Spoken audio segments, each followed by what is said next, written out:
Again, you'd have to slightly edge Usyk. And the reason I'm going to edge towards Usyk, because he landslided it the first time with ease. It wasn't a close fight, was it? So he's got a lot of changes to make. The question is, we all know what he needs to do. Is he able to do it, especially under the spotlight? But listen, I've got to give credit where it's due, though, and I always speak fairly and balanced. I wish both fighters all the best, anyway. But like I said, you've got to give Joshua his credit, because he's not cherry-picked anybody. He has took the bull by the horns and took the fights. This is what happens, though, when you take top-level fights and you're not matched carefully, because you can have a loss. This is the thing. A lot of people think, zero to lose your zero is terrible. Well, you can be 50, can't you? It depends who you've boxed, doesn't it? So that's my point. So he's come short because of who he's up against. I think it'll be Usyk again, unless AJ can do something drastically different and land some heavy shots on him. Otherwise, Usyk's going to cruise on to another victory. I think it's a tough fight for AJ. He's got a lot of things going on in his new trainer. I know he's kept a lot of his team together, but he's brought in Robert Garcia, who I think is a good guy to bring in. I think that's a positive. But how long have they really had to work with each other to get on the same page?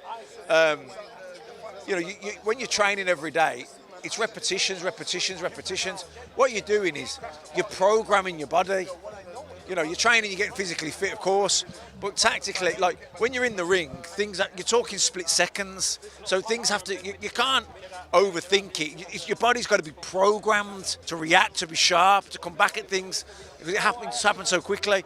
Now, he's been programmed a certain way for so long, and particularly the last few years since he got beat by Ruiz, he went a lot more defensive, box long, tie up close. He was less willing to kind of stand at mid-distance and engage. He was more, I won't say gun shy, but he was more defensive-minded,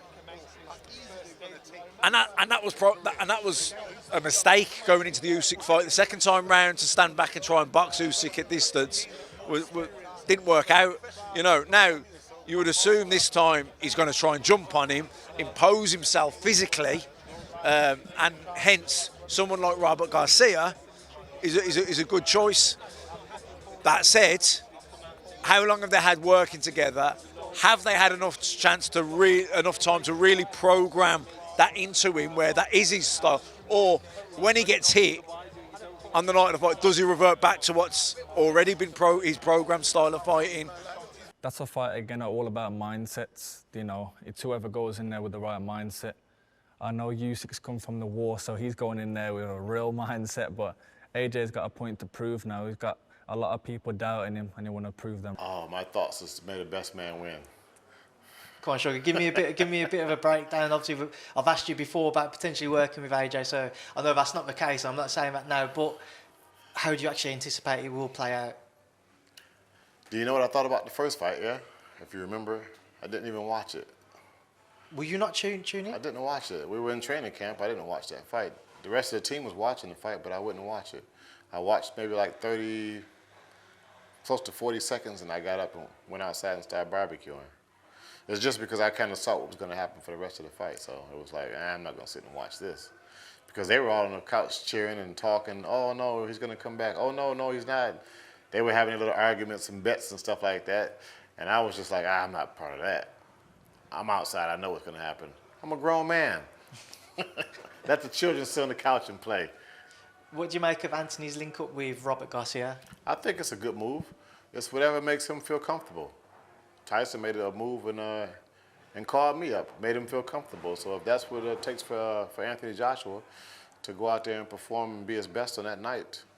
I've seen big improvements. I've seen a flipping mentality. I've seen new trainers come in with new ideas, and I've seen him adhere to them ideas. I've seen, the old school style of Robert Garcia. I think that's something that will really help him. Like he's a straight talking ex-world champion who's trained world champions, and I think you got a tough fight. It's a very difficult fight with Usyk. You know, no matter how you butter it, it's a very difficult fight. But I guarantee it's a closer fight than the first one. You know, it's going to be difficult to beat him. He's very good.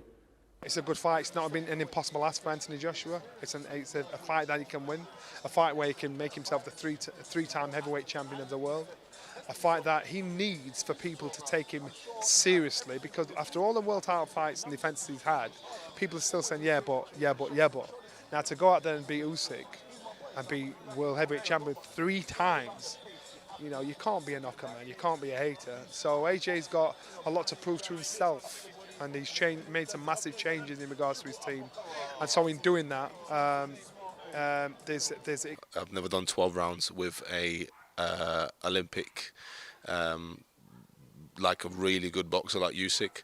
So I can't be, you know, sitting here saying, oh, I'm going to do this, or I'd rather do this. But if I had to say, I would say Anthony Joshua, and I've been seeing this quite a bit on social media actually, is Anthony Joshua basically putting a little bit more pressure on Usyk and using his weight to dominate.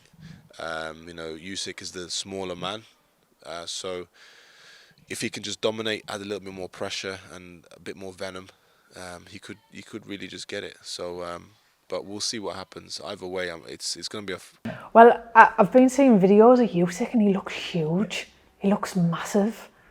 And I think what he had over Joshua anyway was the speed and his agility and things like that. So if he's still got that with the size, then I can't see Joshua, you know, doing anything with him. But if I was Joshua, it's easier said than done. I'm not giving him any advice, but just the whole size, I'd just have to lean all over Usyk, you know, make him work, let him, hoping that he'd tire towards the back end of the rounds, and then hopefully, you know, land a decent shot and go that way, because I can't see him outboxing him. But will the size be an issue? I'd like to see Anthony Joshua control the distance from the get-go, as in pushing back on his back foot. Might have to man-handle him at times, might have to look a little bit ugly. Might get a few pulls from the referee, but that's what he's got to do to gain some control. If he stands on the outside, it's going to be the same result, I think. So I think Anthony Joshua can't mess about. He's got to get behind that long, solid ramrod jab, hit something, as in the biggest target, steady him up, and then start put a few volume shots together. You know, early. If he stands off, tries to box him out, ain't going to happen. But any great Usyk, what a slippery customer he is.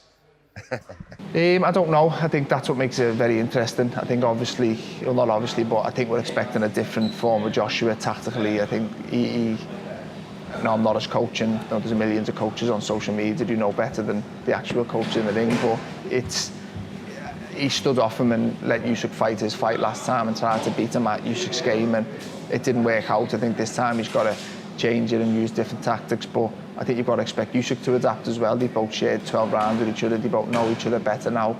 So I think at the highest level, it's certain adjustments and certain tactical changes what can be the difference. And I think as a nation, we're all hoping Joshua can get it right this time, but it is an interesting one, and I think who gets it right on the night will prevail. I think Usyk definitely is the favourite this time after the last one, but it should be interesting. It's very hard to say, but if they've gelled and if they're all on the same page, then Robert Garcia's extremely experienced at top level, so he's only going to add good things to AJ.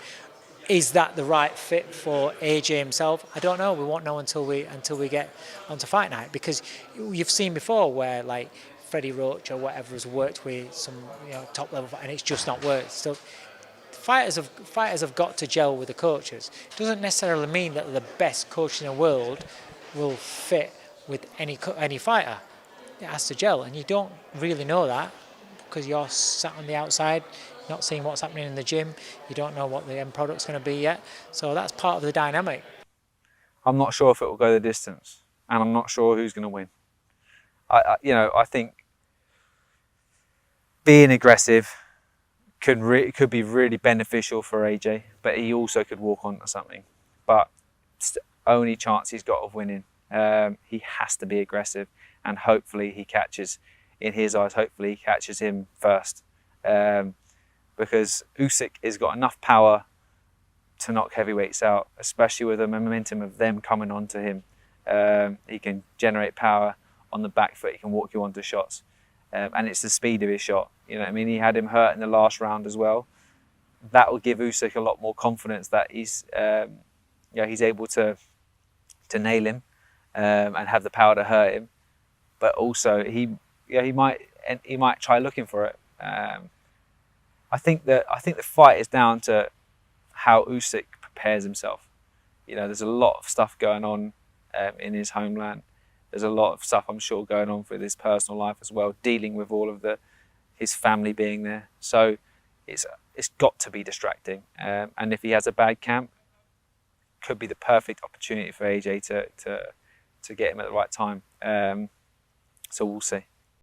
I mean, if Usyk doesn't do the same thing that I did, you know, I'm sure he does it, you know, he's not, you know, because he's been on top of the game in the cruiserweight. He's been undisputed in the cruiserweight, and you know, I think it could go either way. You know, I know Anthony Joshua has a new trainer, Robert Garcia. He's over there trying to show him the Mexican style, to be aggressive, to throw a lot of punches, to be first, to come at him. But you know, Usyk is an awkward fighter. He's an awkward lefty fighter, and that's exactly why we picked the lefty as well, just in case we have to go through Usyk. So even in the sparring, you know, it's a little tricky, but we adjust to it. And I'm pretty sure if Anthony Joshua's been sparring a lot, because that's exactly what helps us, you know, the sparring and having different styles in there,